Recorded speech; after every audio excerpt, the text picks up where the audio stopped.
कीमत का जनी है इन्हने मछरी मरले पवले में रारो। ये सब हमारी कीमत का जानेंगे जो मछली मार करके जो स्त्री पाए हुए हैं। अब सोचिए भाई, जो अपने घर पर नित्य बर्फी लड्डू मेवा और जल रख करके वह इंतजार कर रहा है कि हमारे वहां बरदखुआ में शादी करने के लिए, उसके वहां एक भी ना आ रहे हैं, तो उसके वहां मुद्दतों बाद यदि कोई आवे शादी तो वह तो अपने पत्नी की कीमत समझेगा, और जिसके वहां दम पे दम जो है आज जा रहे हैं उनको वहां मना करना पड़ रहा है कि अभी 2 साल बाद शादी होगी, तो अपनी स्त्री का क्या महत्व समझेंगे। उसी प्रकार से कह रही है। फिर जब देखी आज हाथ उठाकर हाथ जोड़ करके देख रही है कि हमारे तरफ से कोई बोले, लेकिन कोई बोलने वाला नहीं आज उसके तरफ से। किसके तरफ से? द्रौपदी के तरफ से। द्रौपदी क्या कह रही है? अब दुशासन से कह रही है, अरे दुष्ट दुशासन सुन, यदि हमारा भाई सच्चा होगा, आज हमारे भाई की, अब किसी की नहीं, हमारे भाई की आज बात है, खींचू दुशासन जोर लगाई के। हे दुष्ट दुशासन सुनो, जितना तुम्हारे पास शक्ति है खींचो, देखती हूं क्या तुम्हारी शक्ति बड़ी है कि आज हमारे भैया की शक्ति बड़ी है।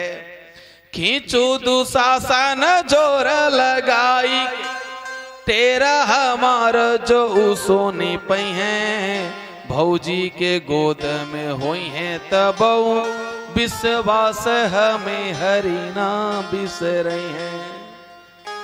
मुझे सब कोई भूल जाए, लेकिन मुझे विश्वास है हमारे भैया जो है ना, यदि वह भाभी के गोद में अपना सर रख करके सो रहे होंगे तो भी आज कह देंगे, हे रुक्मिणी, यदि आज हम सो गए तो हमारे बहन की इज्जत की बात है। और वह क्या करेंगे? वह दौड़ करके चले आएंगे। कहाँ आएंगे? आज हमारी इज्जत को बचाने आएंगे। फिर क्या कह रही है? तेरा सुने ना अबेरा लगे। केवल हमारे कहने में इस समय लग रहा है, उनको आने में समय नहीं लगेगा। तेरा सुने ना अबेरा लगे, रहिया में कतऊ थीर न पई हैं, नार नदी बन डाटो नरे, बनी के हीरना बीरना चली आई है। क्या कह रही है? कह रही है कि आज यदि वह रास्ते में कहीं रुक जाएंगे, कौन? श्री कृष्ण, और कहेंगे कि मैं थक गया हूं, क्योंकि उनके चरण कैसे हैं? एकदम बहुत ही कोमल हैं। थक जाएंगे यदि, और कहेंगे मैं यदि आराम कर लूं, तो वह नार नदी वन सब डांटेंगे कि अरे कृष्ण तुम आराम कर रहे हो और तुम्हारे बहन की इज्जत की बात है। वह कैसे आएंगे? आज हमारे बीरना हिरना बन करके चले आएंगे। उसके बाद क्या कह रही है? जब देखी द्रौपदी हाथ जोड़ करके चारों तरफ कह रही है, अभी भी कोई बोले, लेकिन आज कोई उसके तरफ से बोलने वाला नहीं। क्या कह रही है? जियत बाजा भले भाईवा। देखिए भाई का कितना आसरा होता है, भाई जो मन को भा जावे, भाई जो सुख में दुख में सदैव साथ खड़ा हो। भाई का तात्पर्य क्या होता है? भाई धूप में छाता बन जाता है, बरसात में छाता बन जाता है, पिता न रहने पर पिता के तरह से छत्र छाया बन जाता है, वह भाई होता है। यह नहीं कि केवल खेत बाड़ी अलगाने के लिए, घर को अलग करने के लिए कि 1/2 के हम हिस्सेदार हैं, वह भाई नहीं होता है। भाई भरत होता है, भाई शत्रुघ्न होता है, भाई लक्ष्मण होता है कि भाई जो है वन में जा रहा है तो मैं भी भैया के साथ जाऊंगा। एक भैया वन में जा रहे हैं तो दूसरा भैया क्या कर रहा है? वह भी उस अवध के राज्य का परित्याग करके जाकर के नंदी ग्राम में वह अपना वहीं पर आसन जमा ले रहा। वह भाई होता है। भाई का मतलब यह नहीं होता है कि इस संपत्ति को लेने के लिए भाई भाई को जहर दे देवे। आज के समय में तो भाई ऐसे हैं कि अरे मैं अकेला रहूंगा तो सारी संपत्ति मुझे मिल जाएगी। क्या कह रही है द्रौपदी? जियत बाजा बले भयावा, सुनो दुष्ट दुशासन, जियत बाजा बले भयावा, यह सानन आन के माथे चढ़ैबे, गाढ़े में भारी भरोसा हमारा, ओने तजी भला के गोहरैबे। उनको तज करके मैं किसे बुलाऊंगी? सुन लो, और मैं कृष्ण को बुला रही हूं। वह कृष्ण हमारा, वह हमारा भाई मेरी रक्षा करेगा, मुझे विश्वास है।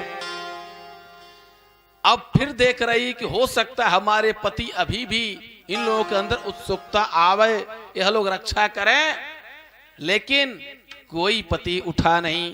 तब उसने क्या किया? तब फिर कह रही, अपने भैया से उलाहना दे रही है कि जिसके एक पति होते हैं वह भी पति अपने पत्नी की रक्षा करता है।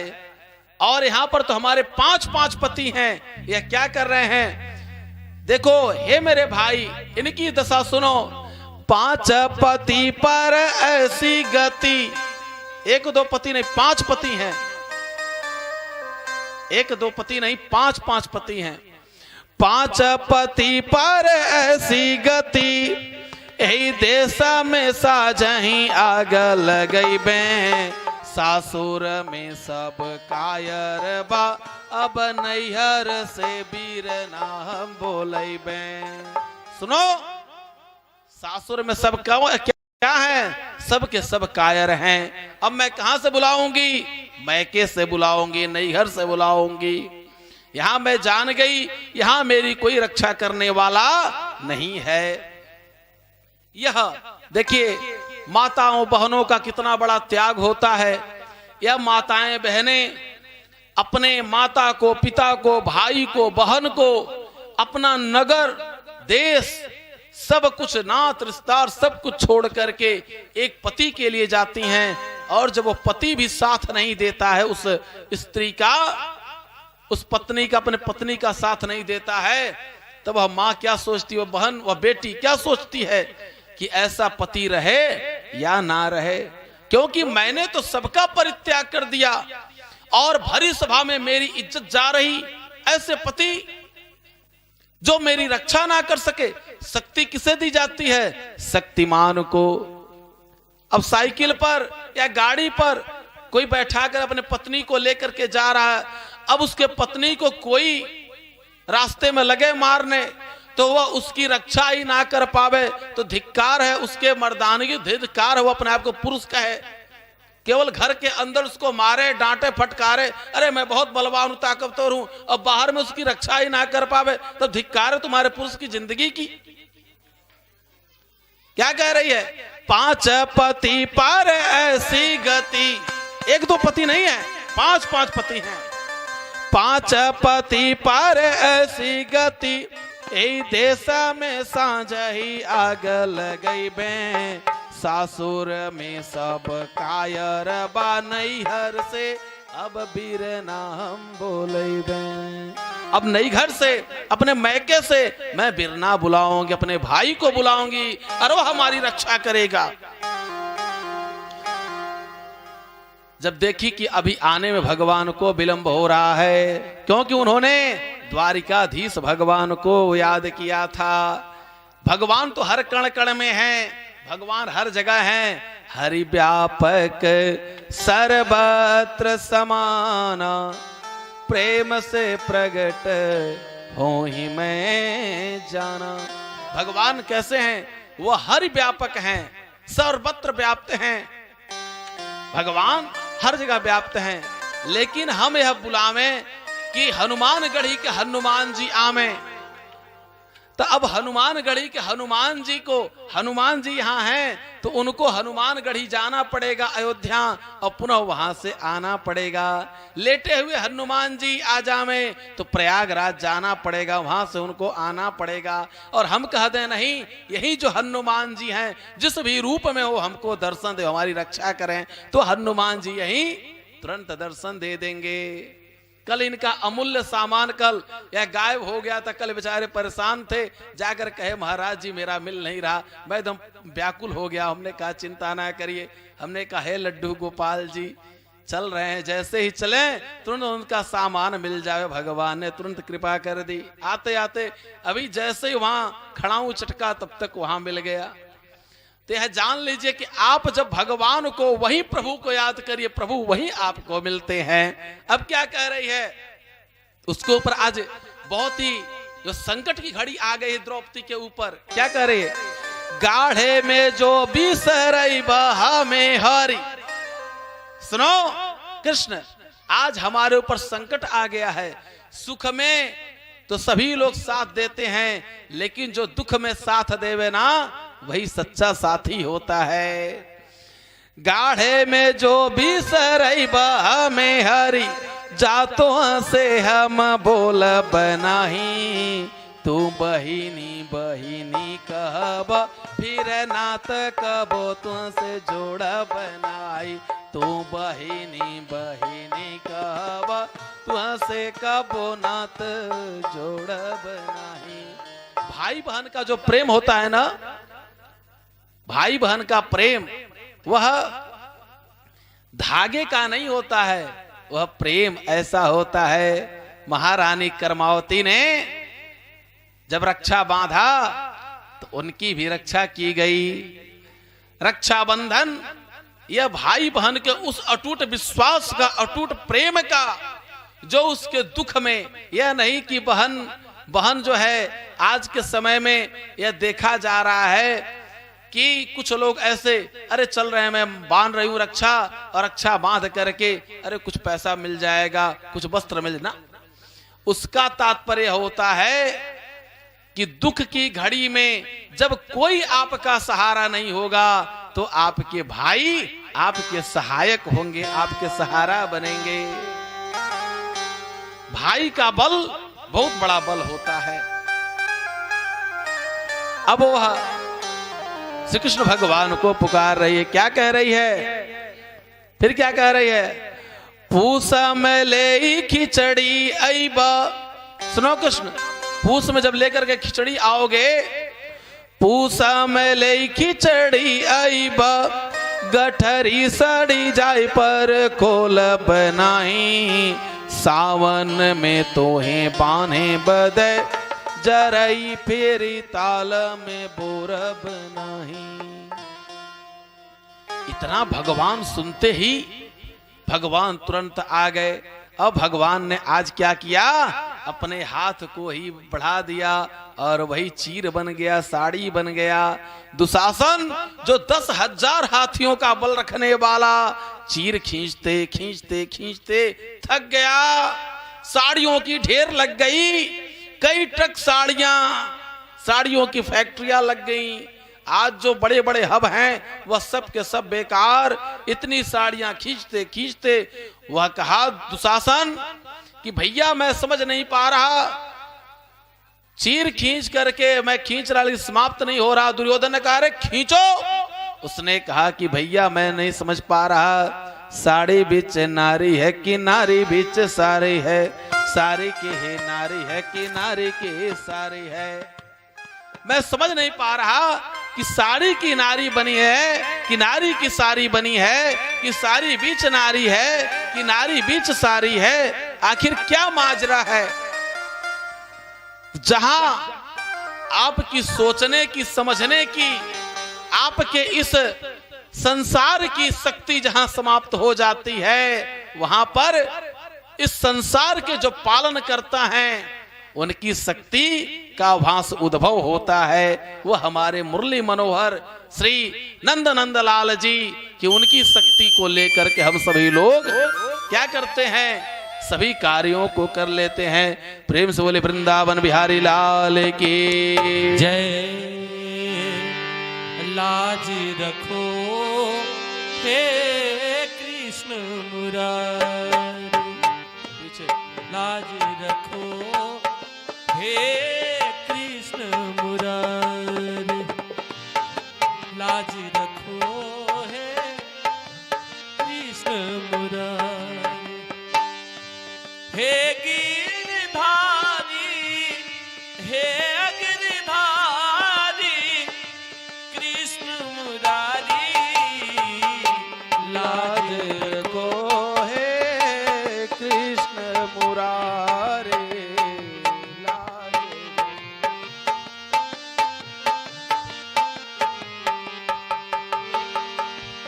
मैं समझी थी एक है अंधा, मैं समझी थी रे भैया एक है अंधा, यहाँ तो अंधी सभा है सारी, लाज रखो हे कृष्ण मुरारी, लाज रखो हे कृष्ण मुरारी।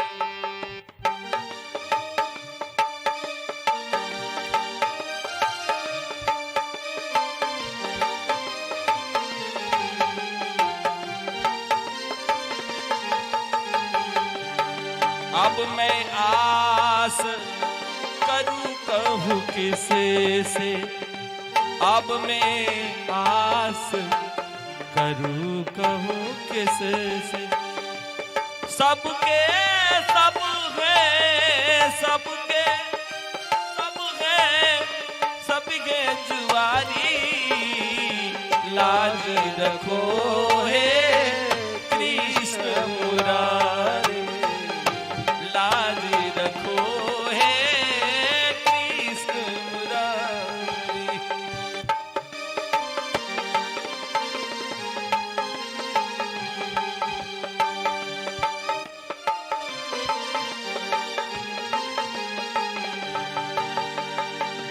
सर नीचे करी के बैठे हैं, सर नीचे करके बैठे हैं, वही गदा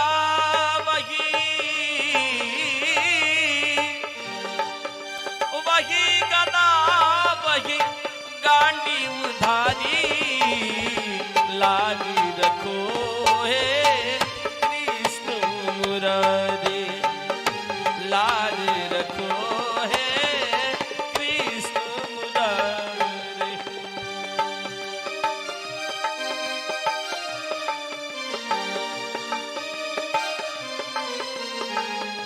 कहता है खुद को बलशाली, कहता है रे भैया खुद को बलशाली,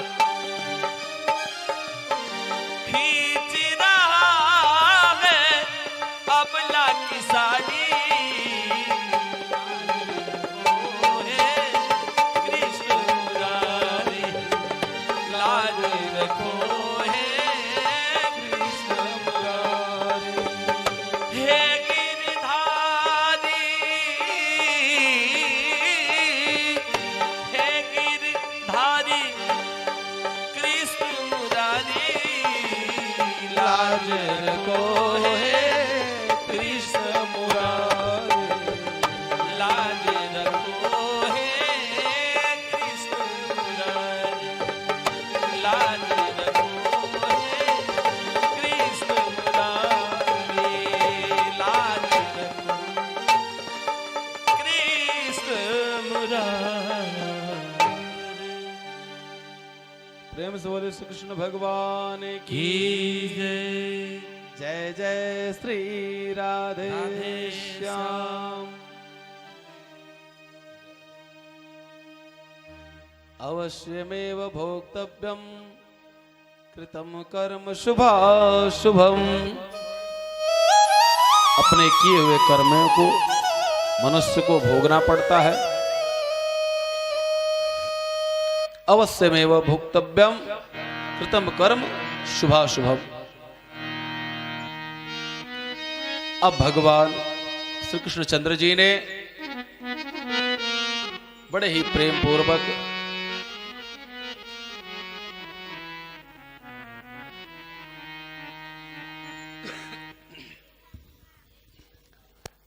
श्री कृष्ण भगवान परीक्षित महाराज की रक्षा करी। परीक्षित महाराज की रक्षा करने के बाद भगवान इस स्थान से, हस्तिनापुर से द्वारिका के लिए चल दिए। श्री अर्जुन जी महाराज भगवान के साथ गए। भगवान तो हमारे ऐसे हैं, भगवान सदैव मंद मंद मुस्कुराते रहते हैं और मुस्कुराने का, उनके मुस्कान के पीछे एक संसार को उपदेश छुपा हुआ है। वह उपदेश क्या है? मुस्कुरा कर गम के रस का जिनको पीना आ गया, सच कहो तो इस जगत में उसको जीना आ गया।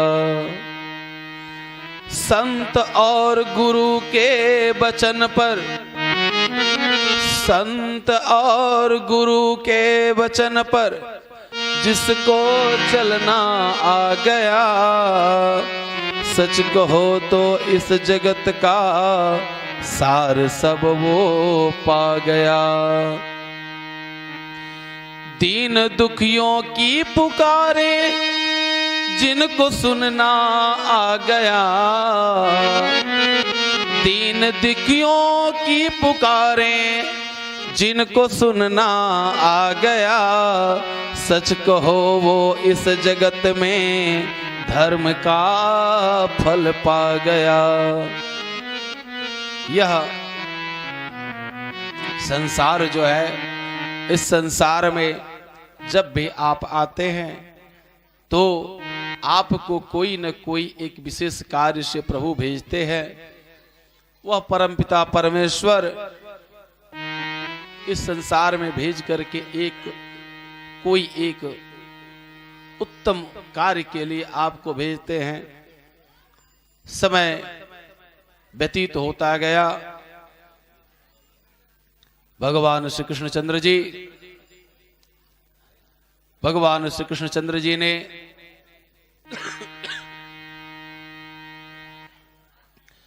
समय व्यतीत होता गया। अस्मिन् स्थाने वार्ता न करो किम कारणस्य। श्री कृष्णचंद्र जी 56 करोड़ जदुवंशियों का नाश करने के बाद इस धराधाम को छोड़ करके जाने लगे।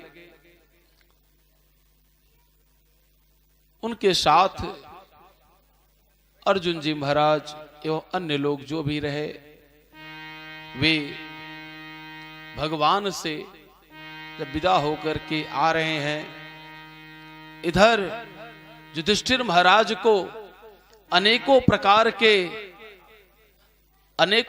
के अपशकुन दिखाई देने लगे। उनको यह ज्ञात हो गया कि हमारे प्रभु अब इस लग रहा है धराधाम पर नहीं रहे। अपशकुन वह कैसा रहा? महापुरुषों की बाणी निष्फल जाती न देखी, कभी स्यार के संग सिंहनी जाती न देखी। उन्होंने देखा क्या कि महापुरुषों की बाणी निष्फल जा रही। इसका मतलब क्या है? लग रहा है भगवान इस पृथ्वी को छोड़ करके चले गए। और क्या देख रहे हैं कि जो सिंहनी है, शेरनी है, वह किसके साथ जा रही है? वह सियार के साथ जा रही है। महापुरुषों की बाणी निष्फल जाती न देखी, कभी स्यार के संग सिंहनी जाते न देखी। कभी हंसनी कंकड़ पत्थर खात न देखी, ईश्वर जीव संत की कोई जाते न देखे। ईश्वर जीव संत की कोई जाते न देखे। ईश्वर के वहां से हम सभी लोग आए हुए हैं। हम लोग क्या हैं? उस परमात्मा के बंदे हैं। हम लोगों के वहां यह जो वर्गीकरण किया गया, ना कोई जात है, ना कोई पात है, ना कोई धर्म है, ना कोई संप्रदाय है। भगवान के वहां से दो लोग आते हैं। कौन? एक स्त्री, एक पुरुष। यहां पर आकर के यह हिंदू है, यह मुस्लिम है, यह सिख है, यह ईसाई है। यदि किसी को ज्ञान लेना है, यदि किसी को ज्ञान लेना है तो नेपाल जिला के, नेपाल में, नेपाल देश के बांके जिला में चला जावे और वहां पर देख लेवे कि हिंदू मुस्लिम किस प्रकार से रहते हैं। दो घर मात्र हिंदू, और धन्य है वहां के ये मुस्लिम भाई जिन्होंने उस भागवत का महाराज जी, जो हमारे परम आदरणीय श्री दिवाकर मिश्रा जी यहां पर पधारे हुए हैं, जो 38 साल से यहां पर यज्ञ करा रहे हैं। प्रभु की कृपा रही, अगले वर्ष वहां पर पुनः यज्ञ का ही आयोजन होगा और वह सभी मुसलमान भाई ही उस यज्ञ के अगुआ हैं। बड़ी खुशी की बात है। और रुद्र महायज्ञ है, रुद्र महायज्ञ है जो इस वर्ष उन लोगों ने भागवत करवाया। यह सभी बांके जिला नेपाल में पड़ता है, बहराइच से कुछ ही दूर पर, बहराइच से जैसे कुछ ही दूर पर। अब बांके जिला में हमने देखा, वहां पर हमने बड़ी प्रशंसा करी और वास्तविक यह हर्ष हुआ कि परमात्मा की, वह परमात्मा की जो यह गुप्त सृष्टि है और परमात्मा के जो बंदे हैं वह अभी भी छुपे हुए हैं। उनके अंदर जात पात धर्म भेदभाव कुछ नहीं है। ईश्वर अल्लाह तेरो नाम, सबको सन्मति दे भगवान। ईश्वर अल्लाह तेरो नाम, सबको सन्मति दे भगवान। ईश्वर अल्लाह तेरो नाम, सबको सन्मति दे भगवान। जय सिया राम, जय जय सिया राम, जय सिया राम, जय जय सिया राम। ईश्वर अल्लाह तेरो नाम, सबको सन्मत दे भगवान। हम जिस भी नाम से भगवान को पुकारें, उन्हें ईश्वर कहें, अल्लाह कहें, उनको भगवान कहें, उनको गार्ड कहें, उनको गुरु गोविंद साहब कहें, लेकिन मूल क्या है? मूल में जब आप जाएंगे, जैसे इस घर पर पहुंचने के लिए एक मार्केट होते, बाजार होते हुए एक रास्ता है, एक गांव के बाहर से रास्ता है, दो रास्ते हैं। आप जिस भी रास्ते से इस घर पर आना चाहें आप आ सकते हैं। उसी प्रकार से भगवान के पास पहुंचने के लिए भी अनेकों रास्ते, आप जिस रास्ते पहुंचना चाहें आप पहुंच सकते हैं। मैया को निद्रा आ रही है। अर्जुन जी महाराज को उन्होंने बतलाया एवं उद्धव जी वहां पर पहुंचे थे। दारुक भी पहुंचा था। दारुक कौन है? भगवान का सारथी। अब उद्धव जी महाराज भगवान से प्रार्थना किए। भगवान ने बताया कि मैं नर नारायण के रूप में बद्रिकाश्रम में रहूंगा, वहां मेरा दर्शन होगा। इसके बाद प्रभु ने अर्जुन को विदा किया। अर्जुन जी महाराज ने आते हैं और रास्ते में उनकी मुलाकात कुल भीलों से होती है। वे सब क्या करते हैं कि सभी गोपियों को और जो भी इनके पास संपत्ति थी, धन था, सब छीन लिए। इन्होंने कहा अरे मैं गांडीवधारी अर्जुन हूं। उसने कहा आप जो भी हो मैं नहीं जानता। अरे मैंने महाभारत युद्ध को जीता, फिर भी कोई प्रभाव नहीं। अर्थात जब तक आपके साथ प्रभु रहते हैं वह प्रभु आपके सभी कार्यों को बना देते हैं, और जब वह परमात्मा आपके साथ नहीं रहते हैं तो आपके बने हुए कार्य भी बिगड़ जाते हैं और सारी शक्ति उस परमात्मा की है।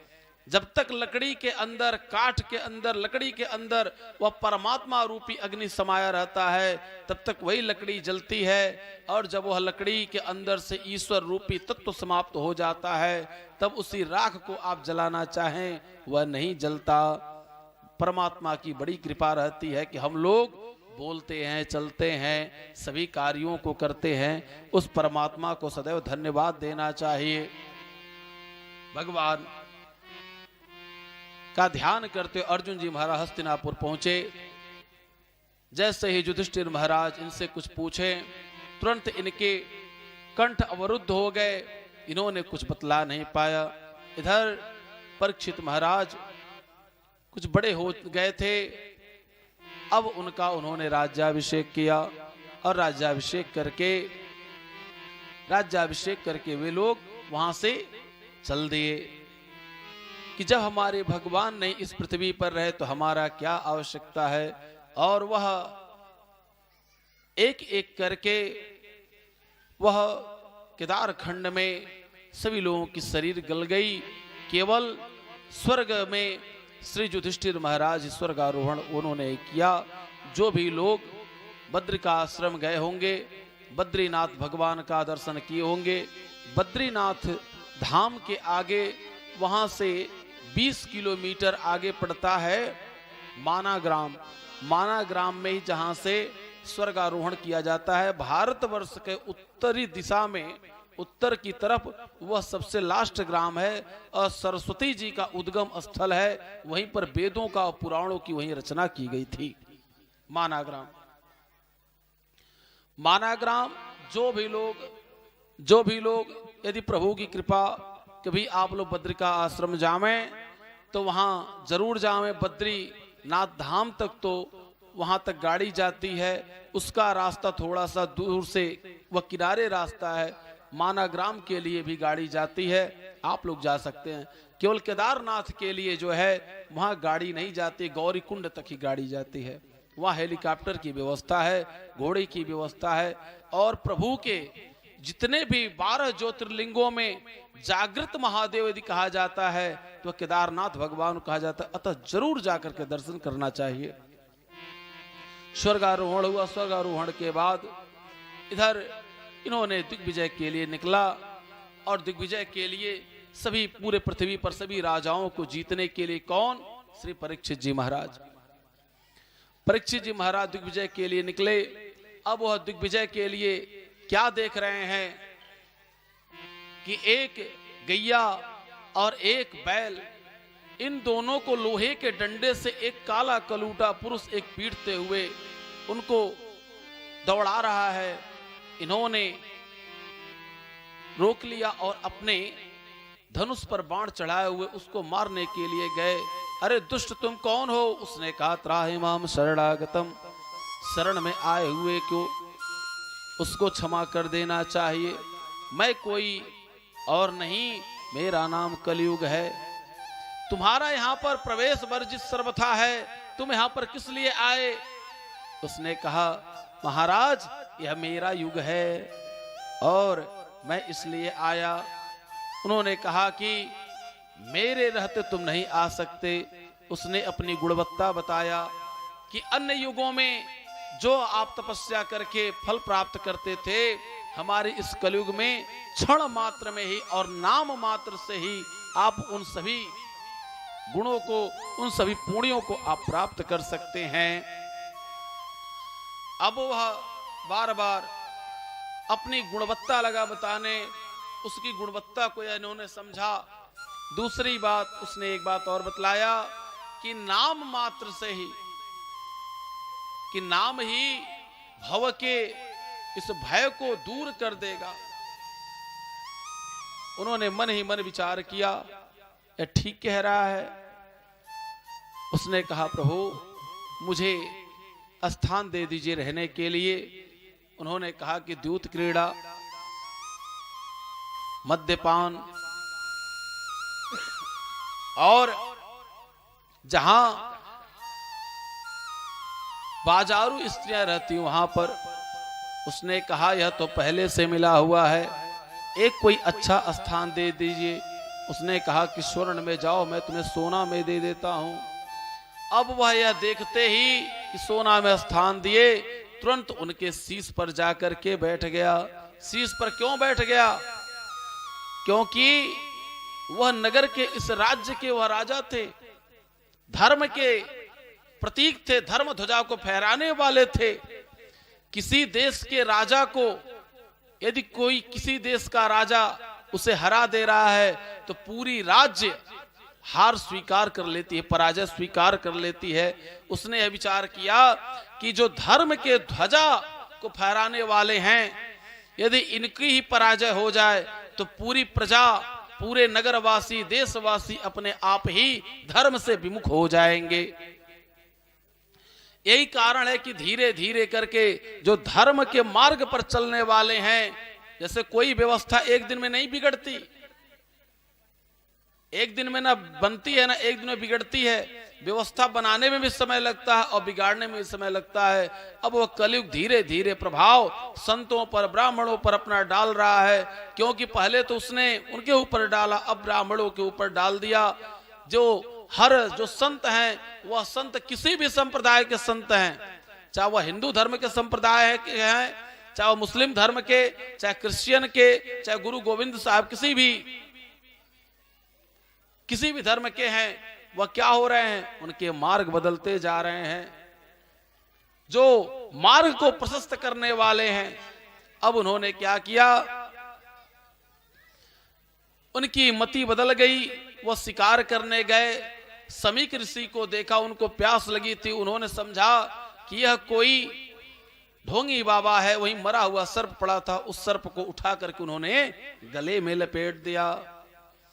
उनके पुत्र को जब यह बात पता चली, समीक ऋषि के पुत्र श्री श्रृंगी ऋषि जी महाराज को पता चली, उन्होंने कौशिकी नदी के जल को हाथ में लेकर के श्राप दे दिया कि आज के 7वें दिन यही जो सर्प है, मरा हुआ सर्प है, तक्षक नाग बन करके क्या करेगा? यह काट लेगा, इसी से उसकी मृत्यु होगी। अब यह बात वह जान करके, जब यह बात उनके पिताश्री जाने, तो उन्होंने उपाय के लिए कहा कि जाकर के बता दो कि वह अपने बचने का कोई उपाय कर लें। जब यह आए महल में, मुकुट को उतारे, इनको भी याद आ गया कि मैं इससे आज बहुत बड़ी गलती हो गई। तो जो अपनी गलती को स्वीकार कर लेता है, उसे कभी भी गुनाहगार नहीं माना जाता है। और जो अपने गलती को स्वीकार ही नहीं करता है, वो पृथ्वी का सबसे बड़ा मूर्ख है। यह कौन कहा था? सुकरात ने कहा था। सुकरात बहुत बड़े दार्शनिक थे। अब उन्होंने अपने गलती को स्वीकार किया और वह तुरंत अपने पुत्र को उन्होंने क्या किया?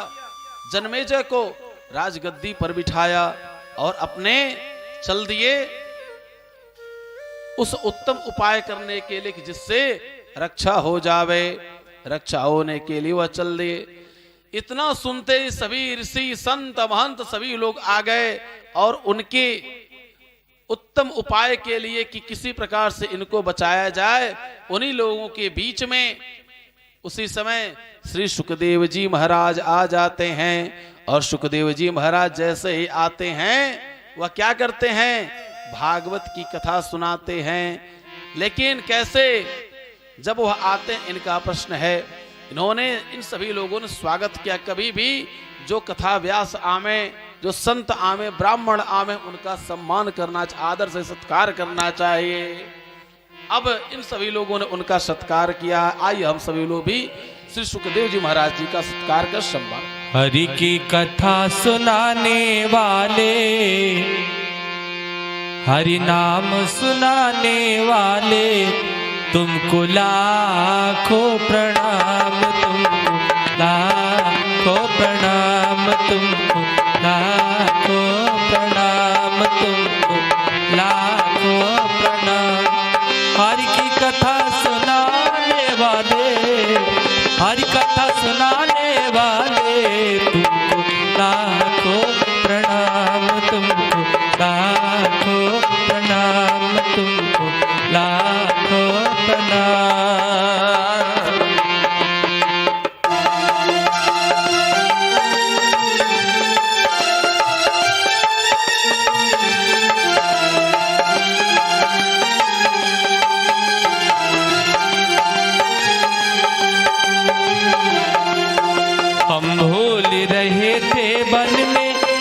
पल खो बैठे थे तन में, भूल रहे थे मन में, पल खो बैठे थे तन में। वो राह बताने वाले, वो राह दिखाने वाले, तुमको लाखों प्रणाम, तुमको लाखों प्रणाम, तुमको लाखों प्रणाम।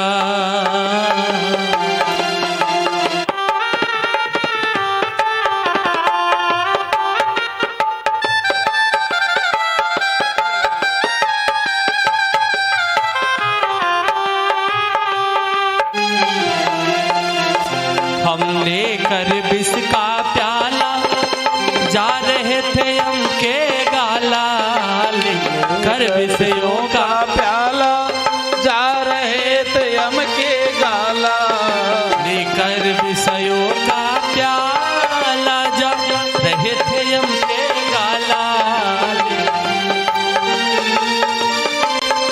जा रहे थे हम के गाला। अमृत पान कराने वाले, रसपान कराने वाले, तुमको लाखों प्रणाम, तुमको लाखों प्रणाम, तुमको लाखों प्रणाम।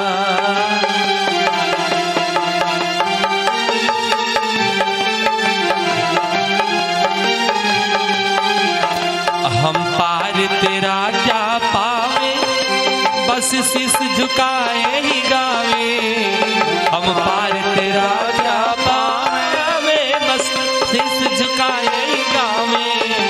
हरि दर्श कराने वाले, आत्मज्ञान कराने वाले, तुमको लाखों प्रणाम, लाखों प्रणाम, तुमको लाखों प्रणाम।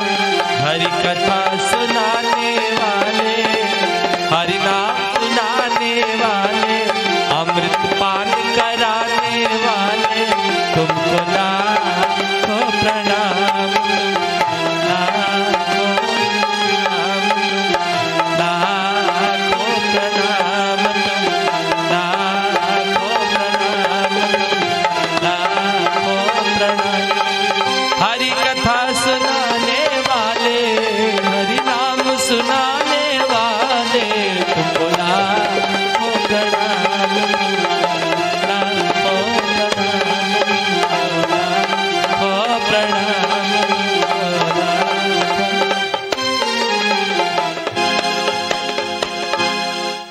धर्म रक्षक श्री दिवाकर मिश्र देव जी महाराज कथा को श्रवण करा रहे हैं। भगवान के 24 अवतारों का उन्होंने वर्णन किया। भगवान के कितने अवतार हुए हैं? 24 अवतार।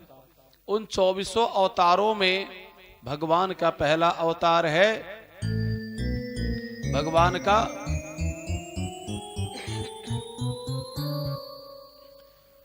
भगवान के 24 अवतार हुए हैं।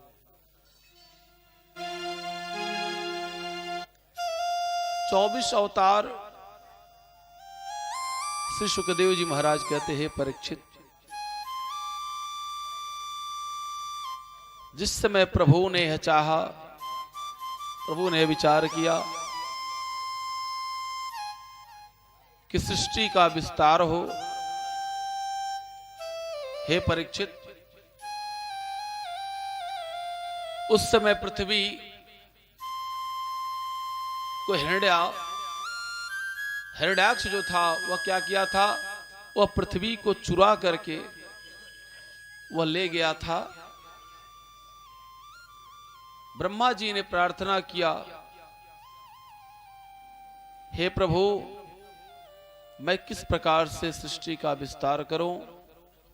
उन्होंने आदेश किया कि पहले तुम प्रार्थना करो और तपस्या करो, समय आने पर सृष्टि के विस्तार के लिए जब समय आएगा सब कार्य हो जाएगा। समय से पहले कोई भी कार्य नहीं होता है। धीरे धीरे रे मना, धीरे सब कुछ होए, माली सींचे सौ घड़ा, ऋतु आए फल होय। भगवान ने कहा कि तुम तपस्या करो, समय आने पर क्या होगा, सब कुछ ठीक हो जाएगा। अब मन ही मन वह विचार कर रहे हैं, तपस्या कर रहे हैं, कमल के ऊपर बैठे हुए हैं। उसी समय उनको अनायास छींक आई और उनके नासिका के अग्रभाग से भगवान ने 12 रूप, 12 का तात्पर्य होता है शूकर, जो हमारे ब्रज भाषा में छौना कहते हैं। जो शूकर के जो बच्चे होते हैं उन्हें छौना कहा जाता है। अब वह छोटा सा रूप बना करके भगवान छोटा सा रूप बना करके उनके नासिका के अग्रभाग से निकले और भगवान देखते ही देखते उनकी विकराल शरीर हो गई। और वह क्या किए, वह जाकर के उस जल की अथाह राशि में वहां से वह पृथ्वी को लेकर के जब आने लगे तो जो हिरण्याक्ष था, हिरण्याक्ष उसने क्या किया, भगवान के ऊपर प्रहार किया। लेकिन भगवान ने कोई प्रति उत्तर नहीं दिया, कोई प्रतिकार नहीं किया। क्यों नहीं किया? भगवान ने यहां क्या शिक्षा दी? इस लीला के माध्यम से भगवान ने क्या शिक्षा दी समाज को? शिक्षा यह दी कि पहले जिस निमित्त आप जो कार्य करने जा रहे हैं, पहले अपने कार्य को आप पूर्ण करिए। नहीं तो ऐसा ना होवे कि आप कार्य करना आरंभ किए और बीच में किसी ने लड़ाई झगड़ा करना चाहा आपसे और आप भी लड़ाई झगड़े में लग गए और आपका कार्य पूर्ण नहीं हुआ। अब कोई घर बना रहा है, बगल वाले का घर बना है, अब बगल वाला बेचारा चाहा कि हमारा भी घर बन जावे। वह जैसे ही दीवार चलाया, छत लगने वाली है, अब बगल वाला आकर के झगड़ा कर दिया। तो जिसकी छत लगने वाली थी वो सज्जन है, उसके पास दिमाग है, बुद्धिमान है, तो वो किसी प्रकार से हाथ जोड़ करके वो क्या करेगा, वो सोचेगा कि पहले हमारी लिंटर तो लग जावे, छत तो लग जावे, पहले रहने की व्यवस्था तो हो जावे, फिर बाद में इससे निपट लेंगे। और जो मूर्ख रहेंगे वो क्या करेंगे, नहीं भैया तुम कैसे कह दिए, पहले मैं तुमसे लड़ाई कर लूंगा। तो वो क्या करेगा, लड़ाई करके उलझ जाएगा, जिसका फल क्या होगा कि धूप में, ठंड में, बरसात में उसे झेलना पड़ेगा। भगवान ने यह बतलाया कि जो आपका लक्ष्य है, अपने लक्ष्य पर ध्यान देना चाहिए, केंद्रित करना चाहिए। भगवान ने पृथ्वी मैया को जल के ऊपर लाकर रख दिया और हिरण्याक्ष के साथ पुनः जाकर युद्ध किया। और हिरण्याक्ष का एक थप्पड़ में उन्होंने ऐसा जोड़ का थप्पड़ मारा, उसका सर उसके धड़ से अलग हो गया, उसके शरीर से एक तेज पुंज निकला जो भगवान के चरणों में आकर के विलीन हो गया। प्रेम से बोलिए नंद नंदन की, 12 भगवान की। भगवान का प्रथम अवतार है, 24 अवतार में भगवान का सर्वप्रथम अवतार 12 अवतार है। उसके बाद भगवान ने जब हिरण्याक्ष का वध कर दिया तो हिरण्याक्ष का जो भाई था हिरण्यकश्यप, उसने मन में विचार किया कि मेरे भाई को जिसने मार दिया मैं उसका भी संहार करूंगा। श्री परीक्षित जी महाराज गुरुदेव भगवान से सुखदेव जी से पूछ रहे हैं, सुखदेव जी से पूछ रहे हैं कि हे गुरुदेव आप यह बतावें कि यह हिरण्याक्ष और हिरण्यकश्यप यह दोनों कौन थे। वह बता रहे हैं कि हिरण्यकश्यप और हिरण्याक्ष दोनों भगवान के पार्षद थे। पार्षद का तात्पर्य होता है द्वारपाल। इन लोगों का नाम जय और विजय था। एक समय की बात, सनक सनंदन सनातन सनत कुमार चारों भैया दर्शन की कामना से भगवान के धाम को जा रहे थे। उसी समय इन दोनों ने क्या किया, क्षण मात्र के लिए रोक लिया। और जो भगवान के कार्य में रोके वह राक्षस प्रवृत्ति का होता, वह दैत्य प्रवृत्ति का होता है। चारों भैया ने देखा, सनकादि ऋषियों ने, कि इसकी तो प्रवृत्ति दैत्य प्रवृत्ति की होती है। बात जान लीजिए, जो धर्म कार्य में, किसी की बेटी के विवाह में जो बाधा बनता है वह दैत्य के समान होता है, राक्षस के समान होता है। अब वह क्या किए कि वह श्राप दे दिए कि तूने मेरा 3 क्षण का समय बर्बाद किया, इसलिए तू जा राक्षस कुल में जन्म लेवे। उसने प्रार्थना किया कि प्रभु हमारे उद्धार का उपाय बता। मैं उन्होंने कहा तुम्हारा उद्धार भगवान ही करेंगे। तीनों काल में जब जब तुम्हारा जन्म होगा तो भगवान स्वयं तुम्हारे उद्धार के लिए जाएंगे। हिरण्याक्ष और हिरण्यकश्यप प्रथम इन लोगों का है, दूसरा रावण और कुंभकर्ण, तीसरा दंतवक्त्र और शिशुपाल। भगवान ने क्या किया, इन लोगों का, इनका उद्धार किया। अब यह कश्यप ऋषि की 2 पत्नियां दिति और अदिति, एक से देवता और दूसरे से दैत्य, एक से देवता और दूसरे से दैत्य। एक समय की बात, इनकी पत्नी जो थी उन्होंने मन में विचार किया कि मेरे पास पुत्र नहीं है और मुझे भी पुत्र चाहिए। उन्होंने अपने पति के धोती को पकड़ लिया कि मुझे पुत्र चाहिए, पुत्र चाहिए। उन्होंने कहा यह समय ठीक नहीं है। माताओं को, यदि माताएं चाह रही हैं कि हमारा जो है बुद्धिमान पुत्र हो, विद्वान पुत्र हो, तो उन्हें कैसा होना चाहिए, जिस समय वह गर्भवती रहें उन्हें अच्छे चित्रों को देखना चाहिए।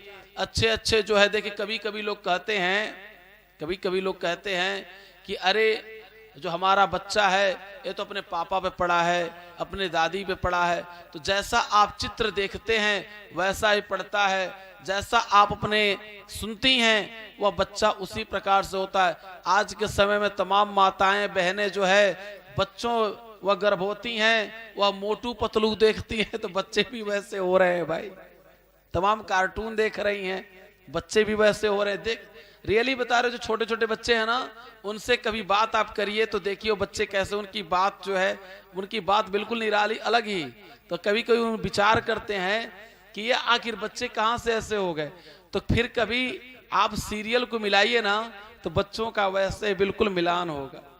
तो इसलिए सदैव जब माता उनके पेट में शिशु पल रहा हो तो उनको सदैव सदग्रंथों का ध्यान करना चाहिए, अच्छे चीजों को पढ़ना चाहिए, अच्छे विचारों को मन में लाना चाहिए। उनका बच्चा उन्हीं के द्वारा उत्तम होता है। माता ही अपने बच्चों की प्रथम गुरु होती है। अब वह माता कही कि मुझे पुत्र चाहिए। उन्होंने कहा यह समय ठीक नहीं है, यह समय ठीक नहीं है। उसने नहीं माना। उन्होंने उसके मन को संतुष्ट किया। उन्होंने कहा जाओ, यह राक्षस हो जाएंगे तुम्हारे पुत्र। वह लगी रोने। उन्होंने कहा हे प्रभु आप वह उत्तम उपाय बतावें, नहीं तो मैं इन पुत्रों को जन्म ही नहीं लेने दूंगी। उन्होंने कहा कि जो तुम्हारा पौत्र होगा, नाती होगा, वह क्या होगा, वह पूरे कुल का उद्धार करेगा। वही भक्त प्रहलाद जी हुए। अब भगवान जब पृथ्वी मैया को ला करके पृथ्वी को ऊपर रख दिए, अब सृष्टि का विस्तार करने के लिए, सृष्टि का विस्तार करने के लिए इन्होंने मन ही मन विचार किया। तो यह अपने पहले इनके प्रथम पुत्र सनक, सनंदन, सनातन, सनत कुमार, यह 4 पुत्र हुए।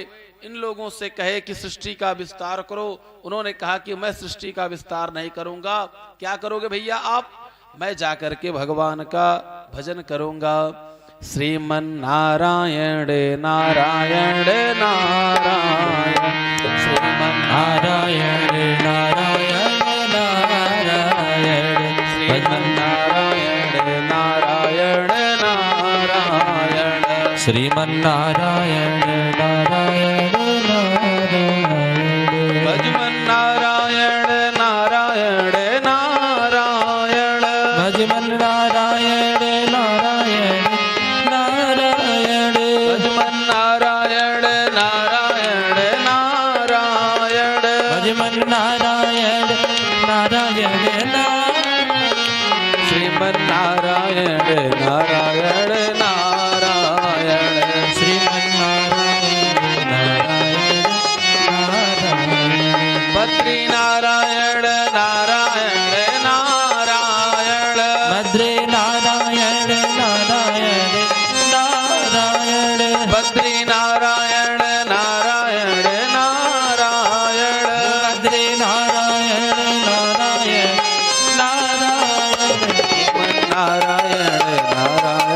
राधे श्रीमन्नारायण नारायण नारायण श्रीमन्नारायण नारायण नारायण गोविंद नारायण नारायण नारायण गोविंद नारायण नारायण नारायण गोविंद नारायण नारायण नारायण गोविंद नारायण नारायण नारायण भगवन नारायण नारायण नारायण भगवन नारायण नारायण नारायण श्रीमन नारायण नारायण नारायण श्रीमन नारायण नारायण नारायण हो लक्ष्मी नारायण नारायण नारायण गुरु नारायण नारायण नारायण गुरु नारायण नारायण नारायण गुरु नारायण नारायण नारायण गुरु नारायण नारायण नारायण भक्त नारायण नारायण नारायण भक्त नारायण नारायण प्रेम से बोले श्रीमन नारायण भगवान की जय।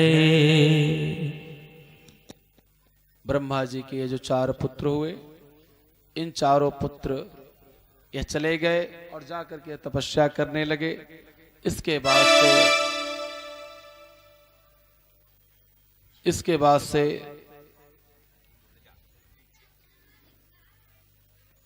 श्री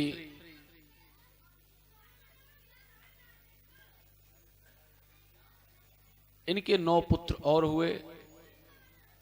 वे 9 ऋषि कहलाए। इधर जब इन्होंने देखा कि ये लोग भी सृष्टि का विस्तार नहीं करेंगे, इनको क्रोध आ गया। उसी समय इनके दोनों भौहों के बीच से एक रुद्र उत्पन्न हुए। रुद्र इनका नाम क्यों हुआ? जैसे ही वह बालक जन्म लिया, जन्म लेते ही वह रोने लगा, रुदन करने लगा। रुदन करने के कारण उनका नाम रुद्र हुआ। उन्होंने कहा कि तुम सृष्टि का विस्तार करो। अब वो सृष्टि का विस्तार ऐसा लगे करने, भूत प्रेत पिशाच लगे बनाने। उन्होंने कहा कि अभी तुम इस योग्य नहीं हो, तुम जाओ भगवान के नाम की तपस्या करो। जब तुम्हारे अंदर सात्विकता आ जाएगी तब तुम पुनः सृष्टि का विस्तार करना। अब इन्होंने महाराज मनु को उत्पन्न किया। मनु महाराज ने देखा वह नहीं है। मनु महाराज और शतरूपा मैया ने, इन दोनों लोगों ने भगवान का भजन किया। भगवान इनके भजन से, इनकी तपस्या से प्रसन्न होकर के दर्शन दिए और भगवान से इन्होंने वरदान मांगा कि हे प्रभु, आपके स्वरूप का ही मुझे पुत्र चाहिए। भगवान ने कहा एवं मस्त समय आने पर आपको पुत्र भी रूप में आएंगे। वही भगवान जब रामा अवतार में आते हैं तो राम जी बन करके आते हैं। अब भगवान की कृपा से सृष्टि का विस्तार करने के लिए मनु महाराज और शतरूपा मैया ने, मनु महाराज और शतरूपा मैया, मनु महाराज के 2 पुत्र हुए। कौन कौन? प्रियव्रत और उत्तानपाद। और 3 पुत्रियां हुई, देवहूति, आकुति, प्रसूति। यह 3 उनकी पुत्रियां हुई। कर्दम ऋषि महाराज तपस्या कर रहे थे। कदम्ब के वृक्ष पर बैठ करके तपस्या करने के कारण उनका नाम कर्दम ऋषि हुआ। कर्दम ऋषि तपस्या कर रहे थे। 10,000